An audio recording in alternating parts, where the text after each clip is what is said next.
நம்ம கிராமத்துல கண்ட கண்ட பசங்களை எல்லாம் கூட்டிக்கிட்டு தப்பு தண்டவா நடக்கிறியாமே உங்க ஐயா வந்து என்கிட்ட சொல்றான்.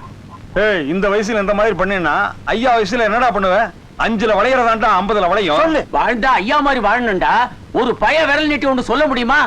இனி ஏதாவது தவறு பண்ணா அடி பிச்சு விடுவார் ஆஸ்கள். அட விடு மச்சான், சின்ன பசங்கள்லாம் அப்படித்தான். நம்ம வளர்ந்த வளர்ப்பு எப்படி?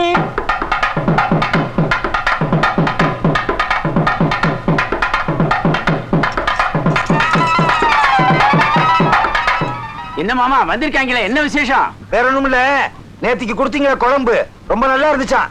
தங்கச்சி இன்னைக்கு கிண்ணத்துல குழம்பு வாங்கிட்டு சொன்னுச்சு. இன்னைக்கு என்ன குழம்பு வச்சிருக்கீங்க? ஐயா கொஞ்சம் காரத்தை கம்மி பண்ணுங்க, தங்கச்சி வாய் வெந்துருச்சு. இனிமே எது செஞ்சாலும் எங்களுக்கு தகுந்தபடி செய்யுங்க. என்ன சொல்றாங்க? ஒண்ணுமில்ல மாப்பிள, நேத்திக்கு கோழி குழம்பு வச்சிருந்து நம்ம வீட்டுல அதை கேட்டு அனுப்பிச்சானுங்க, கொடுத்து அனுப்பிச்சேன். நம்ம விட்டா வேற யாரு இருக்காங்க அவங்களுக்கு கொடுக்கறதுக்கு? ரொம்ப தாராள மனசையா உனக்கு. கொடுத்தனும் போகட்டும்.